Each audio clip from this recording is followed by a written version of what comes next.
Uh, my name is Shibomi Omole, and today I'm here to introduce you to the book Nick by Christiana Rossetti. Let's dive into this. Now then, who is Christiana Rossetti and what does she have to do with our fantastical tale today? Well, wouldn't you like to know that this poet, born on December 5th, 1830, had a life that echoed many themes in her own poems today? For example, her work was often unfavorably compared to another female poet at the time, leading to a profound existential crisis later on in life, much like Nick's discontent in her own story today. Moreover, the transformation Nick undergoes mirrors Christina's journey in taming her own inner turmoil, represented by the anger she often showed in response to the most subtle of problems.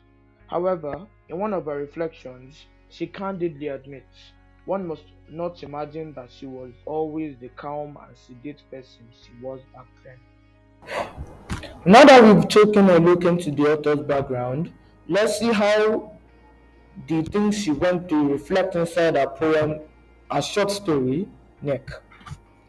The first thing we are able to point out was the theme of change, and that can be shown, and that is shown throughout the whole story, but is proven most evidently in the final line of the poem of the story, whereas everyone, whereas everyone is judging the old man who died, and all his money was stolen. Nick is one of the few people who decides not to say so as well, and they can be shown in this line.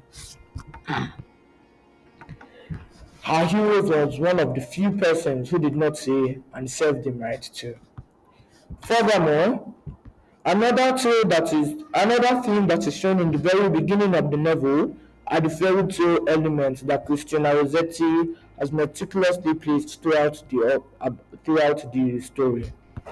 For example, at the beginning of the story, the first line says, "There dwelt in a small village, not 1,000 miles from fairyland, a poor man who had no family to labor for or friend to assist." This blurs the lines between reality and the this blurs the line between reality and fairy tale nature.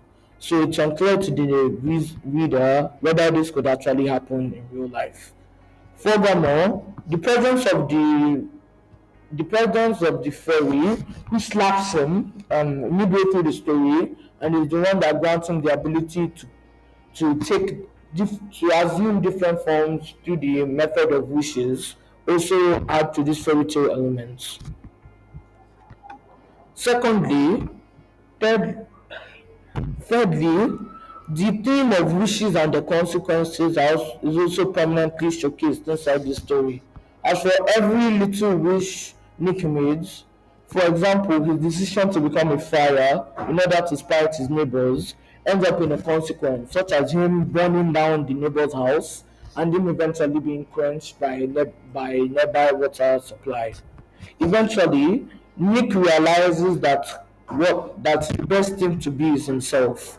So at the end of the story, he decides that he won't wish for anything else ever again. Then finally, the most important theme is the theme of envy and discontentment. As we mentioned before, Rossetti struggled with her own turbulences in life, as she was often negatively compared to Elizabeth Browning, who was often depicted as the first writer in her time. And that even led to an emotional breakdown for her at the tender age of 27.